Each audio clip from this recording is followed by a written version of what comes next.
Hi, my name's Sarah Morgan and I'm a current PhD student at Cardiff University. I also work in science communication and I'm a member of the Royal Society of Biology. Today I'm going to be talking to you about student membership of the Royal Society of Biology and how it can potentially help with your career. So to start off, I want to talk a little bit about what is a professional body, in case you haven't heard of one before. There's lots of different professional bodies, such as the Association of Chartered Certified Accountants, the Medical Royal Colleges, Institute of Fundraising, and the British Horse Society. Lots of different professions have their own professional body. The Royal Society of Biology promotes the biosciences and your future within it. So we're often asked, if I don't have the word biologist in my title, does it mean that I can't be a member of the Royal Society of Biology? So on this slide are the many different disciplines that we promote and our members work in, and all of them are united by a core appreciation and understanding of biology. But the applications look very different. So if any of these words relate to what you do or what you're interested in, then you're absolutely welcome to become a member of the Royal Society of Biology. So I personally did my undergraduate in ecology and I'm now studying for my PhD in disease ecology, and I work in science outreach and science communication, and all of these are kind of represented by the Royal Society of Biology.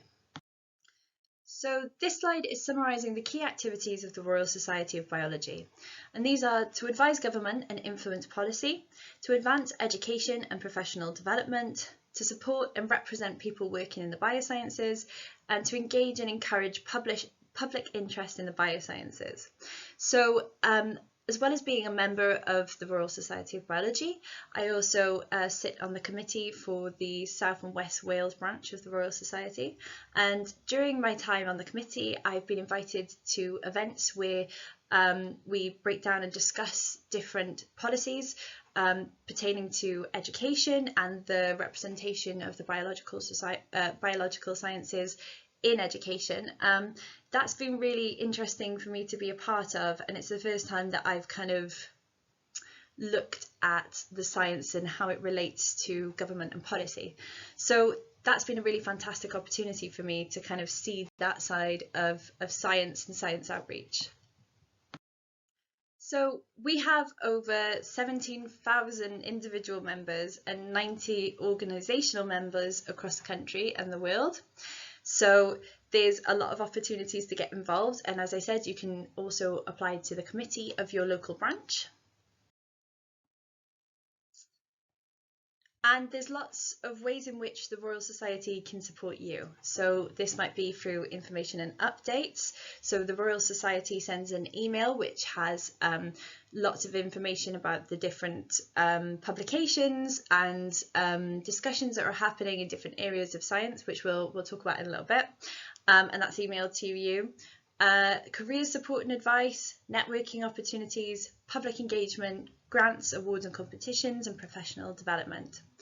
Networking opportunities, so the Royal Society holds events, so these might be lectures. I've attended some really fantastic lectures since being a part of the Royal Society.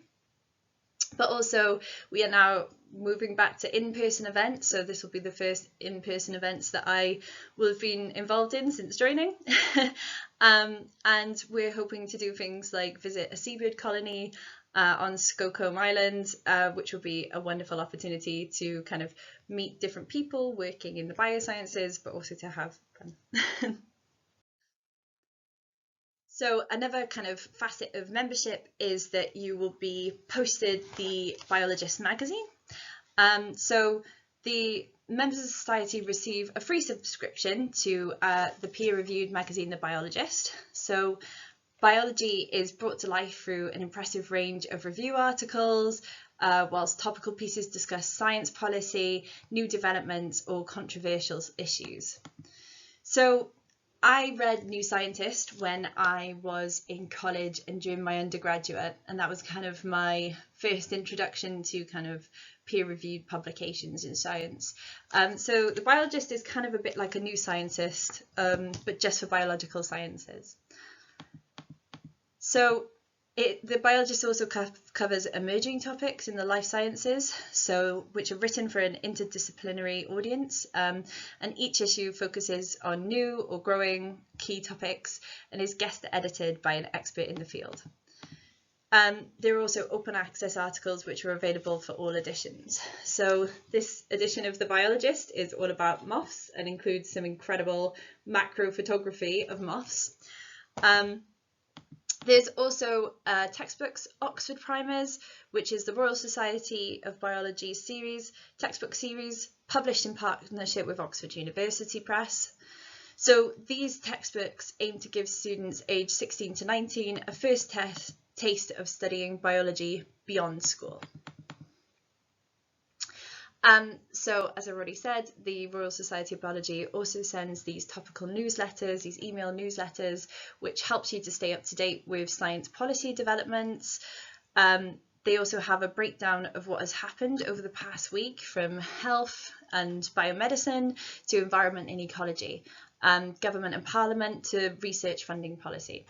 So I've been finding the Royal Society breakdown of the latest COVID-19 research really helpful. So during the pandemic, it's hard to stay on top of the latest research, but also not get too bogged down by kind of media overload. It's very easy to do. So I find having these kind of bite-sized chunks of the latest COVID research really useful in my email inbox every week.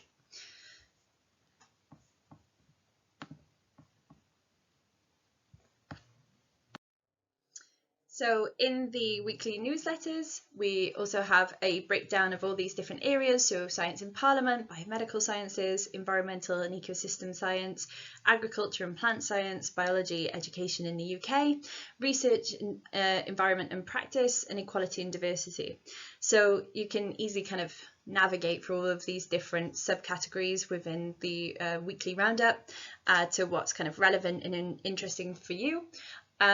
I quite like to kind of scan all of the titles in all of the different subheadings and then kind of click through to anything that I think is interesting. Sometimes I might skip categories that aren't as relevant to me. So as a member, you'll also have access to the Continued Professional Development Scheme from the Royal Society of Biology. And all of the courses for the Royal Society are discounted at 50%. And these will be things like persuasive scientific report writing, commercial awareness for life scientists, an introduction to science communication, and lots of other different things. And these are provided by the Royal Society of Biology to help you expand your expertise. And a lot, if not all of these courses are available online. You also have an option to log your continued professional development points using the online CPD scheme, which is very useful, especially if you're then kind of looking to get other certifications or things like that. Then you already have a log of the CPD that you've been involved in. There's also an online jobs board to look for new job opportunities, and online careers resources, so you can get advice on what to do next in your career. And there's an annual Bioscience Careers Day where experts give top tips on exciting careers that you can do with a biological sciences degree. You can book a mock interview to sharpen your technique for future employers, and network with biology professionals and other students from across the UK. You can also watch science communicators live on stage and meet them afterwards. You can meet representatives from a variety of top organisations in our exhibition and ask them informal questions over lunch. So as a Royal Society of Biology member, you'll be invited to attend various different online and in-person events. Last year, the Royal Society of Biology organised around 400 events, and these included fundraisers, things like an evening with Sir David Attenborough, which was for the 10-year RSB anniversary. Other events include annual AGMs, charter lectures and fellows lunches. You can also have the opportunity, like I did, to join your regional branch. So there are 19 regional branches across the UK. There's also one in Hong Kong and Australasia. And you can find your regional branch by going to rsb.org.uk/regional-activity. Once you become an elected member, you can get involved with your regional branch and help to create events or projects engaging biologists and the public. So with my local regional branch, I was involved in the Abergavenny Food Festival, where I was able to work with members of the public, families and children, planting different seeds and talking to them about botany. I also had the opportunity to speak about my own research, talking about how great tits forage for different aromatic herbs to line their nests with to deter parasites. Your regional branches will also have local events that you can join in on, and it's a really nice community and an opportunity to meet people working in different areas of the biosciences and different universities and institutions too in your local area, and kind of create your own network. So there are travel grants available as well to attend things like conferences or overseas travel. So this is for those who would otherwise be unlikely to be able to engage with these opportunities. So this could be for work placements, visit conferences, I mentioned. You can apply to the Royal Society of Biology to support you in that. So you can join the professional network too. So as a Royal Society of Biology member, you're kind of automatically part of this professional network, and you have the opportunity to meet like-minded members who are involved in academia, industry and education, attending events, volunteering with your regional branch. You can use that to develop invaluable skills and meet people who can give you an insight into your future career. So if you're thinking of going into academia, it's really helpful to talk to people who are already doing that and find out more about what that career is like and whether that's something that you would like to do. So as I've already mentioned, there are opportunities to get involved in outreach and engagement at science fairs and festivals around the country. There's also something called Biology Week, which is a kind of showcases the important and amazing world of the biosciences and gives everyone from children to professional biologists a chance to get involved in fun and interesting life science activities. And you can be involved by creating and setting up your own event. There are also outreach and engagement grants. So if you do have an idea for some amazing event that you'd like to put on, you can apply for some additional funds to help make that a success. You can apply for a small grant, which is between £50 and £200, or a full grant of £201 to £500. There are also competitions and awards. So you can win Top Student Award if you graduate top of your class. There's also photography competitions where you can win £500, and awards for science communication, outreach and engagement work as well. So hopefully this has given you some idea about what the Royal Society of Biology can kind of do for you in your career. But to kind of get down to the brass tacks of things, you can join as a student affiliate for just £15 a year. And to do this, you can get in touch with the Royal Society of Biology at membership@rsb.org.uk. And membership, undergraduate membership includes the Biologist magazine and newsletters.